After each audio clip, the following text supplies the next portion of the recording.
ஊனத்தை குறித்து சொல்லுவதும் மிகப்பெரிய தப்பு குற்றம். அதே போல ஒரு மனிதனுடைய பிறப்பை குறித்தோ அவனுடைய ஜாதியை குறித்தோ அவனுடைய மதத்தை குறித்தோ ஏதேனும் செய்வோமானால் அவர்களுக்கு தீங்கு இருக்கும்படி ஏதோ நடந்து கொண்டிருந்தால் அதுதான் தீண்டாமை என்பது. அந்த மாதிரி செய்யக்கூடாது. அந்த மாதிரி யாருக்கேனும் யாருடைய மதத்தையோ ஜாதியையோ நாம் பேசினால் அதனால அது அப்பேற்பட்டவர்களுக்கு தண்டனை வழங்கப்படும்.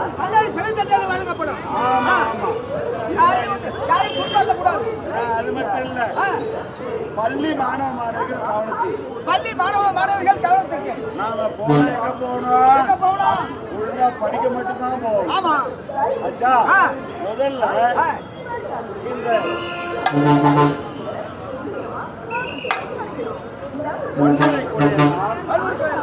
எப்படி வருதுன்னா